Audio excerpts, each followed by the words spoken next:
Okay, so today we are going to look at some previous year questions asked in UGC and NET from Microprocessor 8085 and 8086.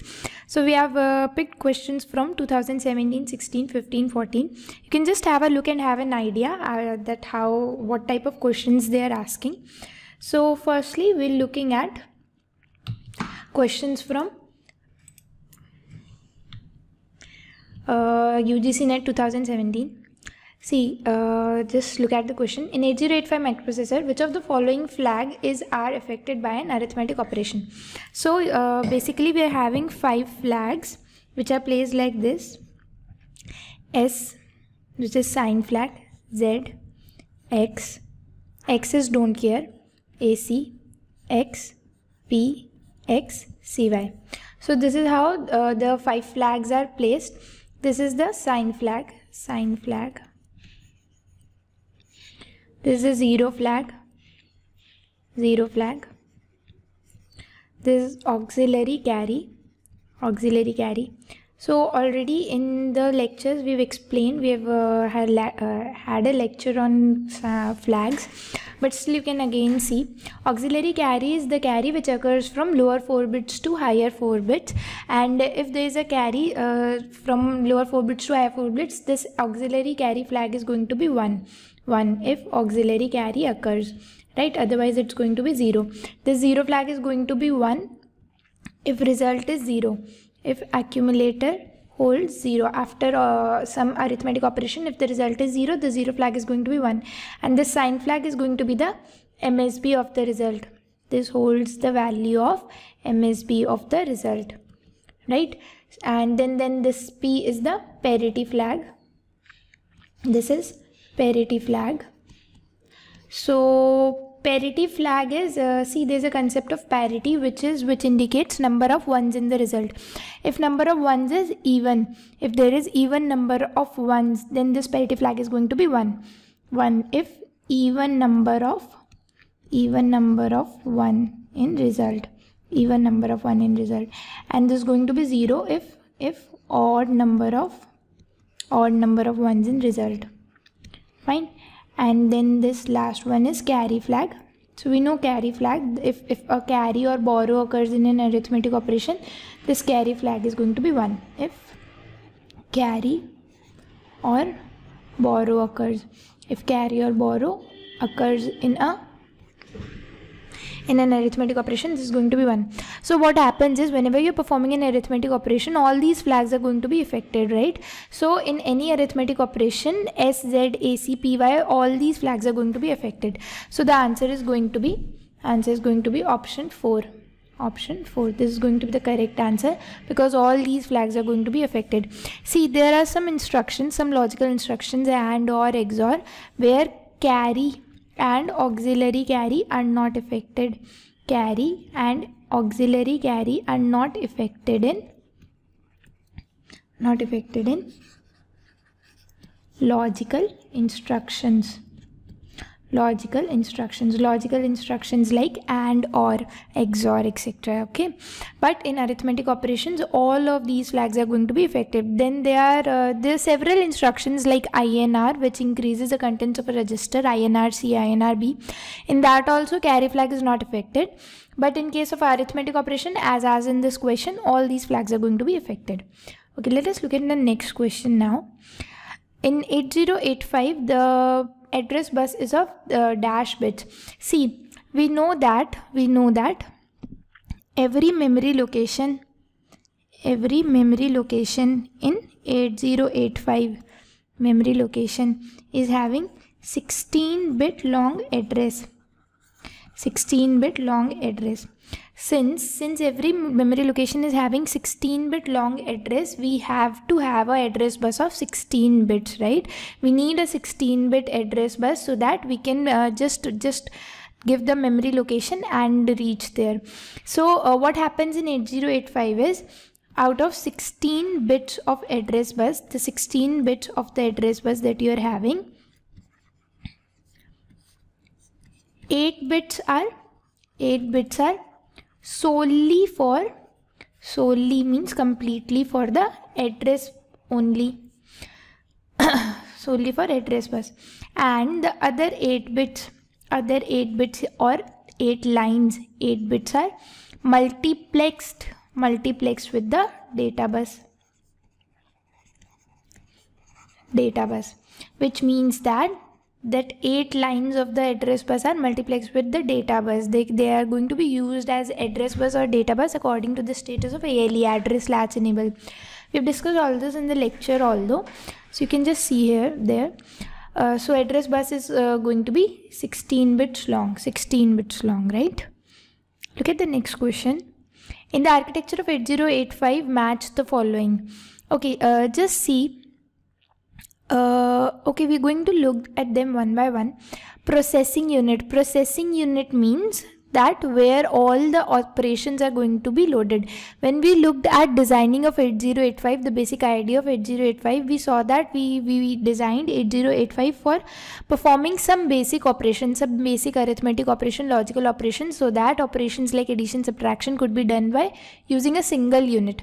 So processing unit or you can say brain of 8085 is going to be ALU, arithmetic logical unit. This is where all the operations are going to be performed, right? This is where you're going to do all the major work, right? Then instruction unit. Instruction unit is going to be timing and control. See, instruction unit means that where you're giving the instruction, who will tell about the instruction. So instruction unit is going to be timing and control. Then storage and interface unit is general purpose register. So according to this, the answer is going to be second option B. Okay, you can just see, right? Look at the next question. Which of the following address mode is best suited to access elements of an array of continuous memory location?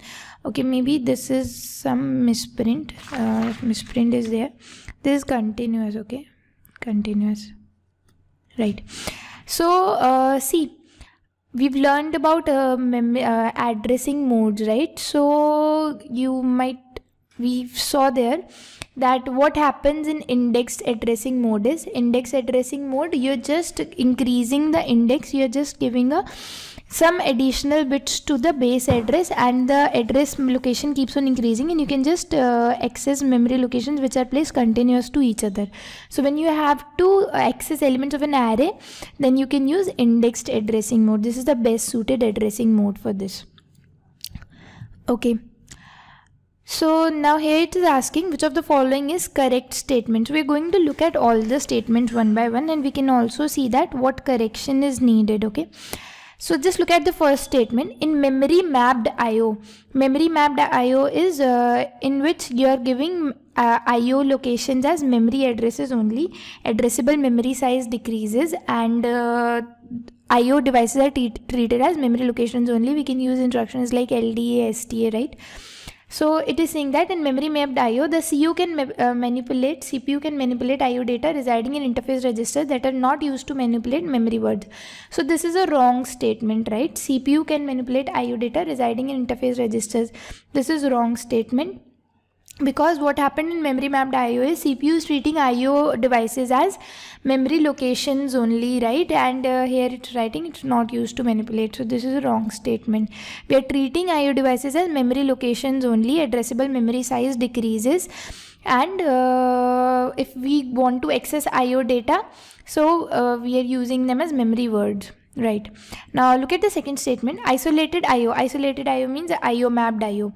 Isolated IO method isolates memory and IO addresses so that memory address range is not affected by interface address assignment. So this is correct statement. What happens in IO mapped IO?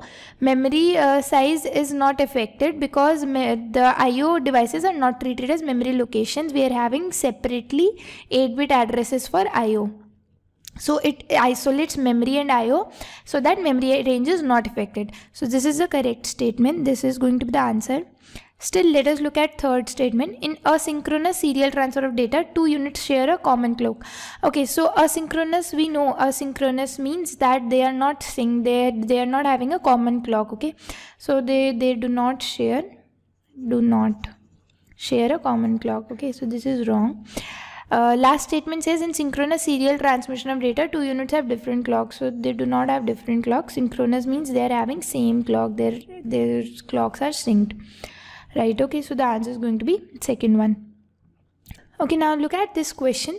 So see, we've already seen that there is a register in 8086 which is AX, and it's having two registers, AH and AL, where this is a 8-bit register, this is also a 8-bit register, and this AX is going to be a 16-bit register. Okay, it's having two registers, two sub-registers, AH and AL.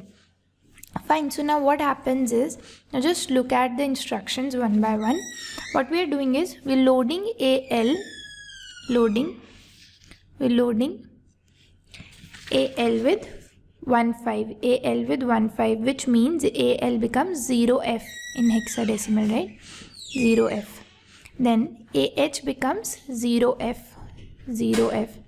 Now what happens after these two instructions? If we look at AX is going to be 0F. AX is going to be 0F, right? So now when we are doing XOR AL, if you XOR contents of a register with itself, then the contents are going to become 0, right? Because you know 1 XOR 1 and 0 XOR 0, both are 0. So AL is going to become 0, which is why AX is going to be 0F00. Now what you are doing is we've loaded CL with 3. CL is another register, right? We loaded CL with 3. Now what does this instruction do? This is shift right. SHR is shift right AX, comma CL, which means we have to shift right the contents of AX according to the value of CL. Value of CL is 3. So we're going to make 3 right shifts to the contents of AX. Now already AX was holding. These were the contents of AX. Now if you right shift it 3 times, if you're going to right shift it, what happens is,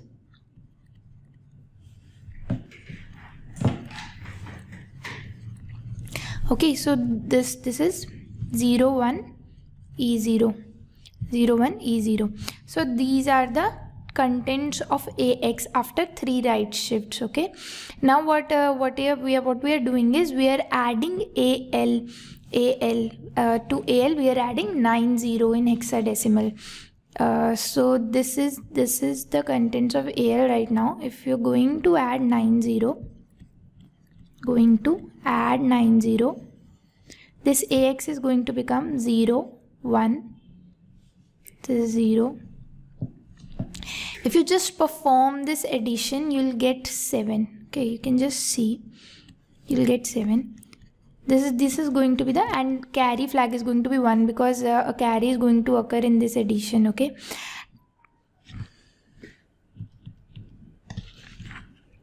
carry is going to occur in this operation, so carry flag is going to be 1. So these are the contents of this AX right now. Okay, AX is going to be 0170, carry flag is going to be 1.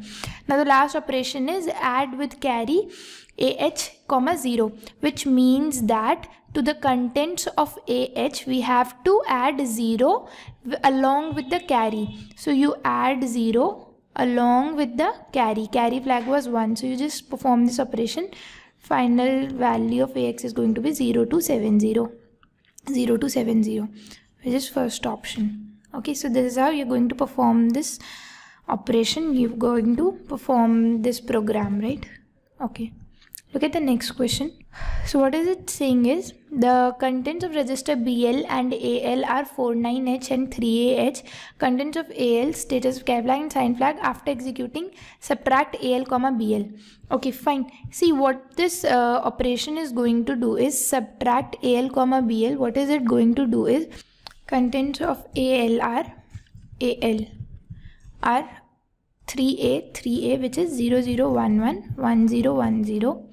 Contents of BL are BL49, which is 0100 1001 just going to subtract them. So I'm taking a borrow here, borrow this one which represents 2, right? In binary this is a borrow of 2. So 2 minus 1 is going to be 1. This becomes 0 after that. So 0, 0, 0, 1, 1.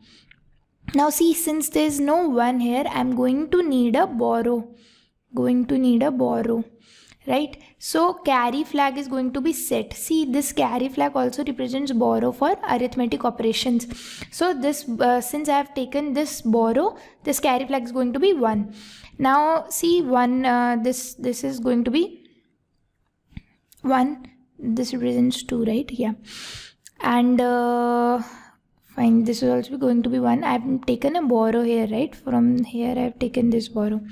So it's going to be 1. So the contents of AL, see what is this operation doing is, what this operation does is going to subtract the contents of BL from register AL and store the final value in AL, store the final result in AL. So the contents of AL are going to be F1, carry flag is going to be 1 because we had a borrow, and sign flag is going to be, sign flag is the MSB of the result, MSB of the one result, which is 1. So the correct option is going to be third one. This is going to be the correct option. Okay, look at the next question now. Okay, so we are given with 4 different addressing modes, and you need to just tell that where is the location of operand in the specified addressing mode. So just look at them one by one. Implied addressing mode is specified implicitly in the definition of instruction. See, we have looked at several instructions of implied addressing mode, which was STC, CMA, CMC, yeah, right, STC, CMC, CMA, set carry, complement accumulator. So what happens is that whatever has to be done is specified implicitly in the definition of instruction. No operand is present in the implied addressing mode. We are just performing some operations with flags or accumulator. So, right? So this implied addressing mode is going to be matched with the 4th option, specified implicitly in the definition of instruction. Now immediate addressing mode.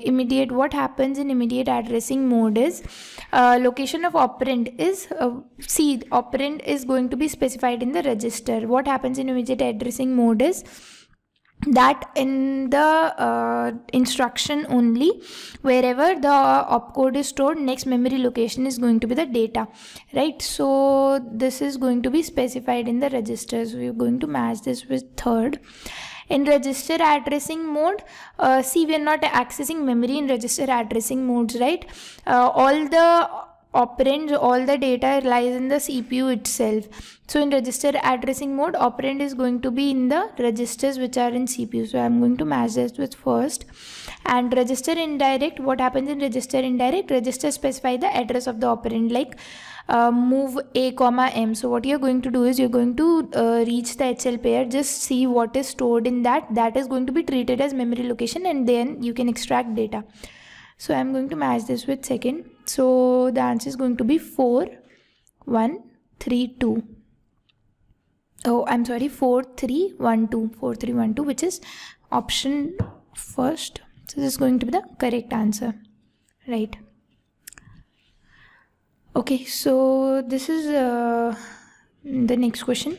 In 8085 microprocessor, the digit 5 indicate that the microprocessor needs.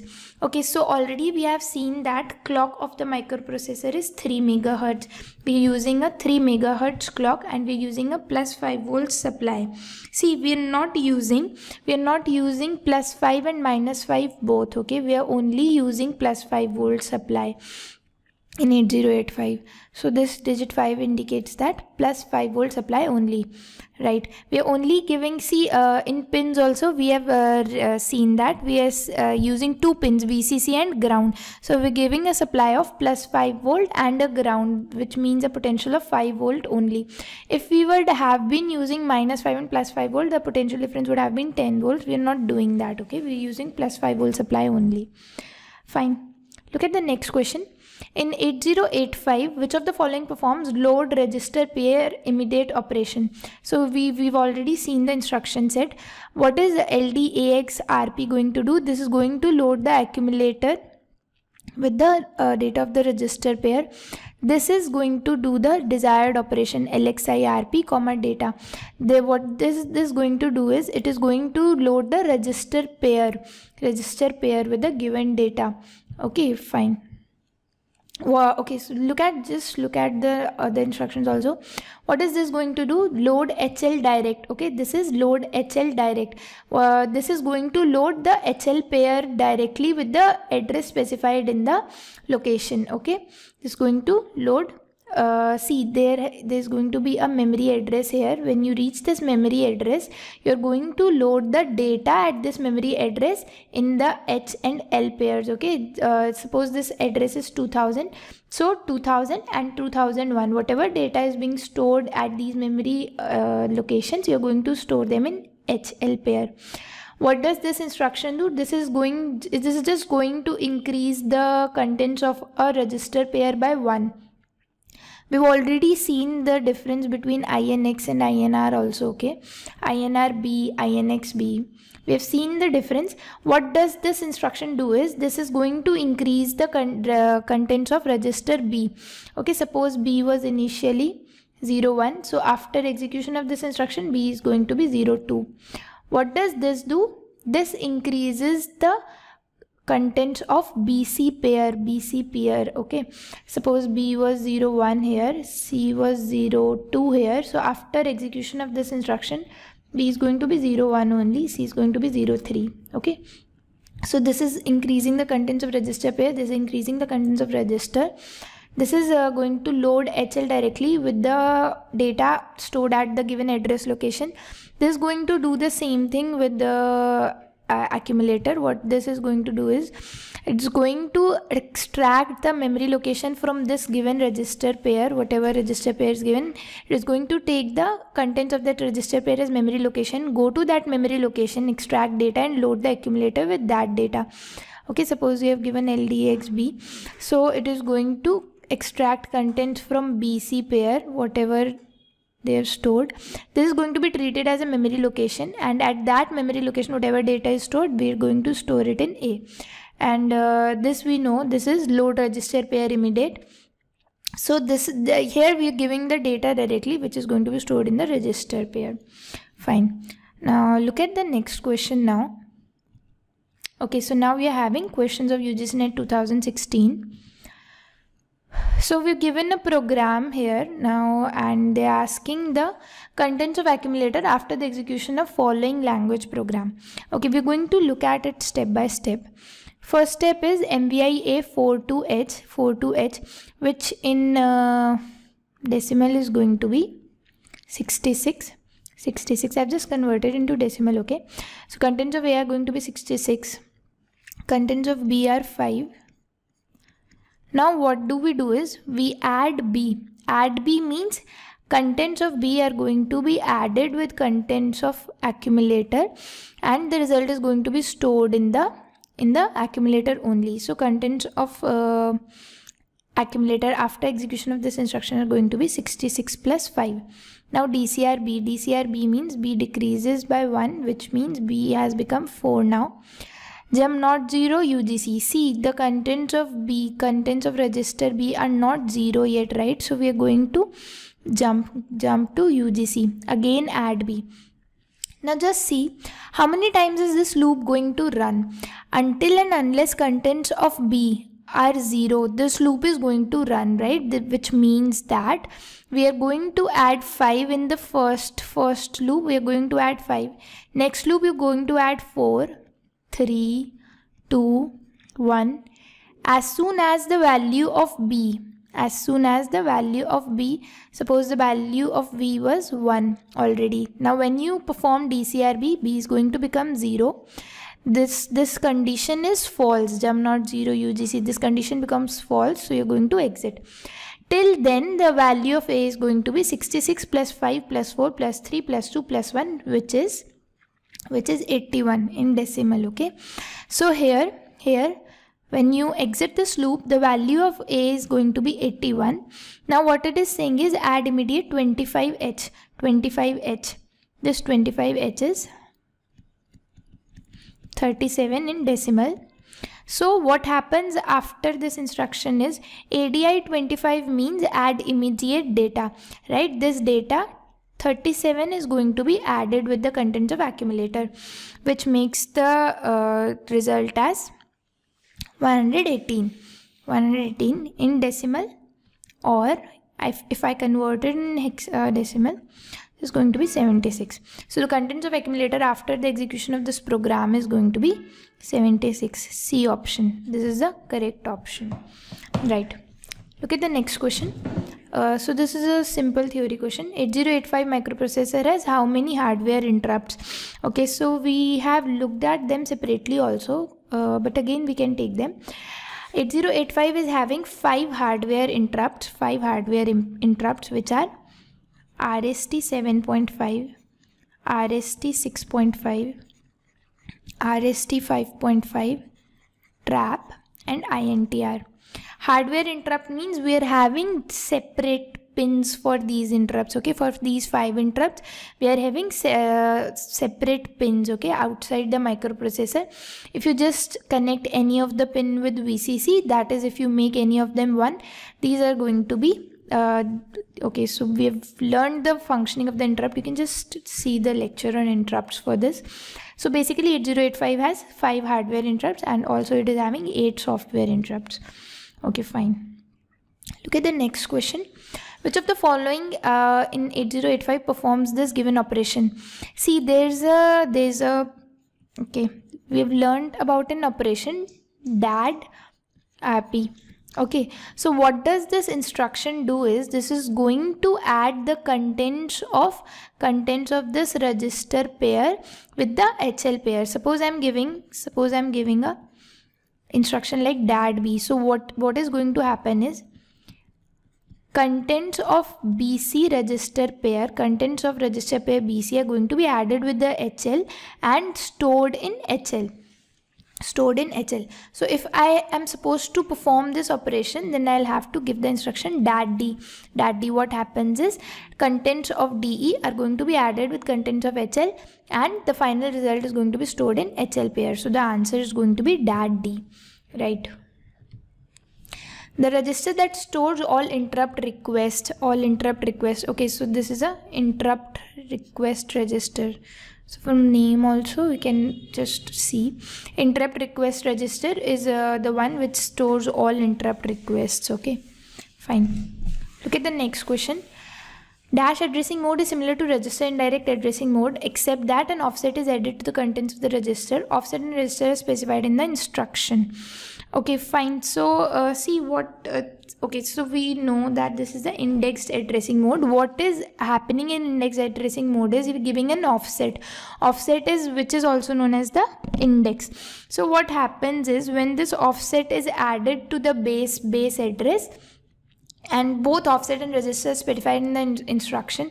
So this is you can just see about this in 8086 addressing modes. We have taken this topic completely there. So this is fine. This is similar to register indirect addressing, and except that offset is added to contents of the register. Okay, fine. Just look at this question now. Contents of accumulator after execution of this given language program. Okay, so we are just going to look at all the instructions step by step. So you can see MVIA 35. So A is going to be loaded with 35, which is just writing it in binary. Now we are moving MOV B, A. What it does is contents of A are going to be copied to contents of B. So B is going to hold 35. Set carry, what is does it? It makes carry flag as 1. Complement carry, what this does is it complements the status of carry flag. So initially carry flag was set, so now it's going to be reset. Carry flag is going to become 0. Now what does this instruction do is this is going to rotate accumulator right with carry. RAR is with carry. Okay, so we have learned that there are two instructions, RAR and RRC. RRC is going to rotate the contents of accumulator right without carry, and this is going to rotate the contents of accumulator right with carry, which means that carry flag is also going to play a role here.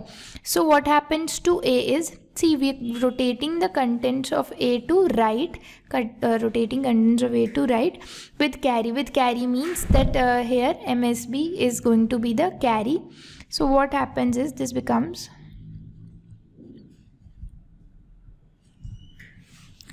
and carry flag is going to hold 1 because this is going to be the contents of carry flag. This LSB going to go to the carry. Now what are we doing is XOR A with B. So we are just doing XOR operation with contents of A and B. Right, so we're going to perform an XOR operation. So we've seen that this is a bitwise XOR. This instruction does a bitwise XOR. So this is going to be 1 1 1 1 0 1 0 0. So these are going to be the final contents of accumulator, which is 2F. So the correct answer is going to be 4. Option 4. After this operation, what happens is contents of A are going to be XORed with B and the final value is going to be saved in accumulator A. So this is going to be the correct option. Look at the next question now. 8085 microprocessor has dash bit ALU. So we know that all the register of 8085 are 8-bit long. So the ALU is going to be 8-bit long. Okay, because we are having data of 8 bits. So we are having a 8-bit ALU. This is going to be the correct option. The register that stores the bit required to mask the interrupt. Bits required to mask the interrupt. This interrupt mask register is storing the bits required to mask the interrupt. We have learned about masking the interrupts in detail in the lectures, so you can just refer that. Which of the following in 8085 performs HL is equal to HL plus HL? So we've already seen that there's an instruction as DAD RP which performs this operation. So suppose I need to add the contents of HL to HL, I'm going to give this command DADH. DADH, what happens in DADH is contents of HL are going to be added to contents of HL itself and the final result is going to be stored in HL pair. Fine. Look at the next question. In dash addressing mode, operands are stored in the memory. Address of the corresponding memory location is given in a register which is specified in the instruction. So in register indirect addressing, we have seen that what happens is we are giving a name of a register, contents of which are treated as memory location, and you go to that location, extract data, and then we are loading we are just getting the data. Okay, so operands are stored in the memory, right? And address of the corresponding is memory location is given in a register specified in the instruction. Okay, so we have seen instructions like MOV A, M, right? So this this memory, this address is given by HL pair. Contents of HL pair are going to be treated as memory location. You go to that memory location, extract data, and then we are going to move them to accumulator. Fine. So okay. Just I think this is all for 2016. Now we're going to look at 2015 UGC net questions. So this is asking what will be the output at port 1 if the following program is executed. So what we are doing is MVI B82. So 82 is going to be loaded with, register B is going to be loaded with 82. MOV A, B, which means that contents of B are going to be copied to accumulator. MOV C, A, which means that C is going to be loaded with contents of accumulator. D is going to be loaded with 37H. Out port 1. Now see, what they are going to ask, what they are trying to ask you is that what does this instruction out do? What does this do? So we've already seen that in out instructions, both these instructions are going to operate on contents of accumulator. contents of accumulator, which means that whenever you're going to use these instructions in and out for any IO device, the contents are going to be accumulator contents. If you're giving out instruction, contents of accumulator are going to be output. If you are giving this in instruction, then whatever input is going to come, it's going to come in the accumulator.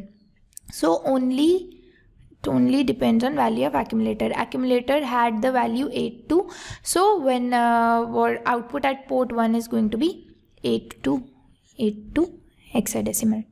Fine. Which of the following 8085 microprocessor has the lowest priority? So we've already seen the priority of interrupts. Highest priority interrupt is going to be trap. Then we have RST 7.5. Then we have RST 6.5, RST 5.5, and then lowest priority interrupt was INTR.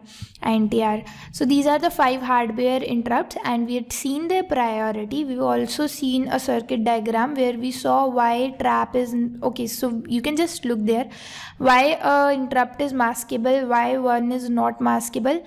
We had seen all these there. So you can just see this is a non-vectored interrupt, all of the other are vectored interrupt. This is a non-maskable interrupt. We have seen this in detail while we've discussed interrupts, so you can just have a look. For now, lowest priority interrupts of all these is going to be INTR. This is a lowest priority interrupt. A CPU handles interrupt by executing interrupt service subroutine by checking interrupts. Okay, so this is asking that when is the CPU going to check for interrupts. So when we saw interrupt, we saw that before execution of, after execution of each instruction in the last cycle, in the last clock cycle, the CPU is checking for interrupts whenever a CPU is executing a program. So before completion of each instruction or before the last cycle of each instruction, CPU is checking for interrupts. So look at the first option, by checking interrupt register after execution of each instruction. Okay, so this is going to be the correct answer. After execution of each instruction, CPU is checking for interrupts, right? Okay, so we have discussed about this, right, that the pin INTR has to be high for at least this much microseconds, because the largest instruction in 8085 is call instruction having 18 T states. So we suppose that if microprocessor checks for interrupt before the last cycle, that is at 7.5 T. We've done this calculation though, so 17.5 into 1/3 we did this microsecond. This is how long INTR pin has to be high so that the CPU can notice it. You can just see this in lectures. But anyhow, CPU is checking for interrupts after execution of each instruction. Fine. Consider a 32-bit microprocessor with a 16-bit external data bus driven by 8 MHz input clock. Assume that this microprocessor has a bus cycle whose minimum duration equals 4 input clock cycles. Then what is the maximum data transfer rate for this microprocessor? Okay, see,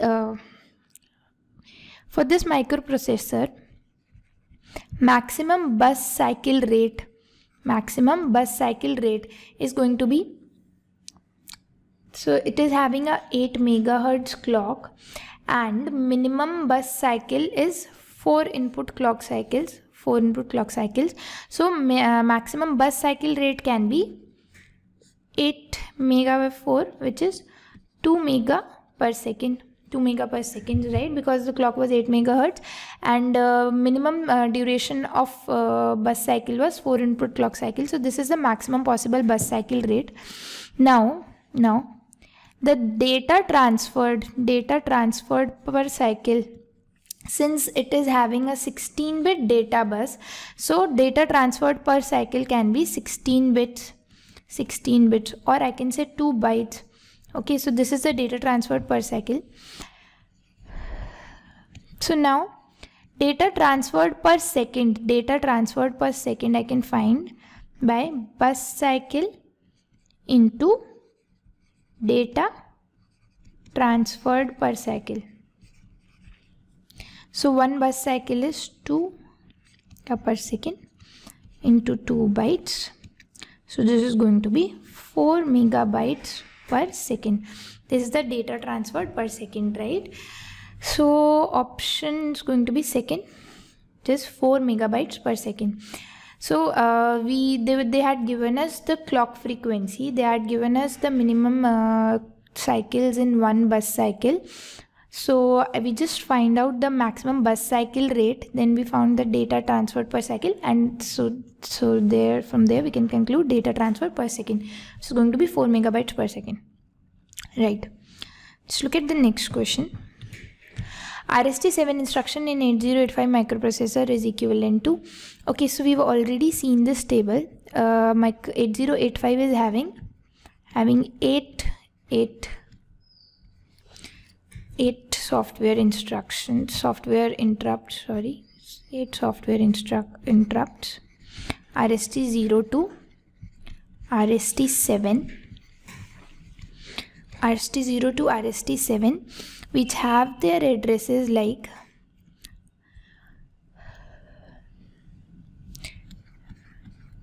00, 008, 10, 18, 20, 28, 30 and 38. And we have learned about these software interrupts that they are 1 byte call instructions. They are actually 1 byte call instructions, which means that whenever you are giving an interrupt, suppose RST2 you are giving, this internally executes call 0010. This is going to execute call 0010. Okay, so the address of RST7 is 0038. So RST7 instruction is going to be equivalent to call 0038. This is going to be the correct option. Call 0038. Fine. Look at the next question. What will the hexadecimal value in the register AX after executing the following instruction? So we are loading AL with the 15, which is 0F, AH with 15, which is 0F. Now you're performing, okay, so after execution of this, AX is having 0F, 0F. We have done a question of this model previously also, but okay. Now you perform XOR AL, which makes the contents of AL as 0, 0. So AX is going to become 0F, 0, 0. AX is basically AH, AL, okay. This is 16 bit, this is 16 bit, so this is 32 bit. 32 bits, 16 bits, 16 bits. Fine. So this is going to be 0, 0. So AX is 0F, 0, 0. Now you loaded CL with 3. Now this is shift right. Shift right. AX, CL, which means that we have to shift the contents of AX right 3 times, because CL had contents 3. So we shift right this contents by 3 times. Okay, fine. So AX had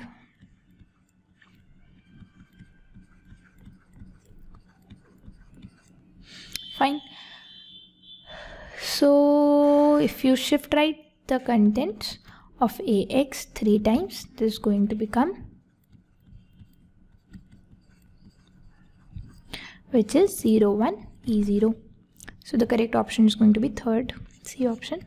They are going to be the contents of AX after execution of this instruction, right? So this is all for UGC NET 2015. Now we're going to look at some questions of UGC NET 2014.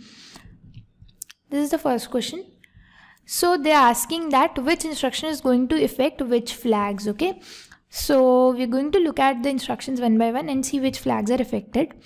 So just see exchange. What does this instruction do is, this is going to exchange the contents of HL and DE register pairs. Okay, HL and DE register pairs. Contents of these two register pairs are going to be exchanged. So flags are not involved in this instruction, because we are not performing any arithmetic operation. We're just exchanging, swapping the contents of these two pairs. So no flags are affected in execution of this instruction, right? Now look at the next sub. This is subtract operation. This is an arithmetic operation. So when this instruction is going to be executed, all the flags are going to be affected. All flags are affected in arithmetic operations, okay? This is set carry. What does this instruction do is, this is going to make the carry flag as 1. Okay, this the operation of this instruction is just to set the carry flag. Set the carry flag is this has to make the carry flag 1. So only carry flag is affected. DCR is decreasing the contents of a register. Suppose you have given an instruction DCR B. B initially had 05. After execution of this instruction, B is going to have 04. So what happens is all the flags are going to be affected in this operation, but carry flag is not going to be affected. Okay, carry flag is not affected. So this is going to be 3. So the answer is going to be 2413, which is option 4. So it's going to be the correct option, right? Look at the next question. How many times the following loop will be executed? How many times? Okay, LXI B0007, which this is going to see. What does this instruction do is, this is going to load immediate register pair with the data. So this is going to load the register pair BC with the given data. B is going to hold 00, C is going to hold 07. Okay, the higher bits of the data going to go in the B register, lower bits of the data are going to go in the C register. Fine. Now we are performing DCXB. What happens when you perform DCXB? It is going to decrease the contents of BC pair. Okay, so B is again going to be 00, C becomes 06, MOV A comma B, which means A is going to hold value 00. Or AC means or the contents of A with contents of C. Or operation we can say is like AND operation. If contents of A are 00, this is going to be like add operation. So A is going to hold the contents of C now. So this is going to hold 06, jump not 0, LOP. Okay, so as many times the content of A is not going to be 0, this loop is going to be executed. So basically what happens is, A is just holding the contents of C. So since contents of C is not 0, this condition is true, and this loop will going to be performed again and again. So initially contents of C are 7, so this loop is going to be executed 7 times. 6 times for true condition, and once for false condition. So this loop is going to be executed 7 times. Okay, 7 times. Fine. Look at the next question. Specify the contents of accumulator and status of SZ and CY flags when 8085 microprocessor following addition of 87H and 79H. So we're just adding two numbers, 87 and 79. Just perform the adding operation first. 1 is going to be 0 with a carry of 1.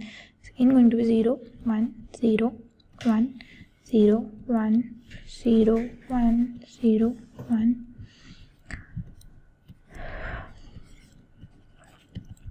So now what happens is, see, these are going to be the final contents of accumulator, which is 0, 0. So the contents of accumulator are going to be 0, 0. Sign flag is going to hold the MSB of the result, which is 0. 0 flag is going to be 1 since the final result is 0. So this is going to be 1. And carry flag is going to be 1 since a carry has occurred.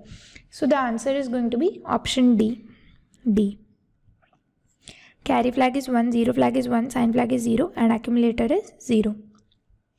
Fine. Just look at this last question. So this is asking for switching from a CPU user mode to the supervisor mode, following type of interrupt is most appropriate. Okay, so see, Software interrupt, what is does it? Type of instruction caused by special instruction set or by executing condition in microprocessor.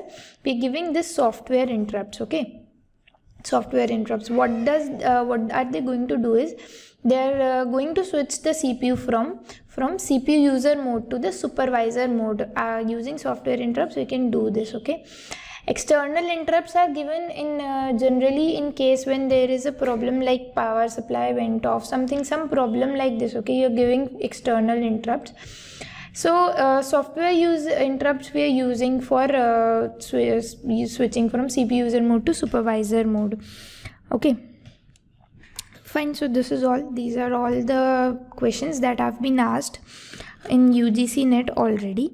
You can also practice other questions from some books, some practice books, and just watch lectures for explanations. If you find something that we have not covered in the lectures, you can just drop in comments. We can look at that.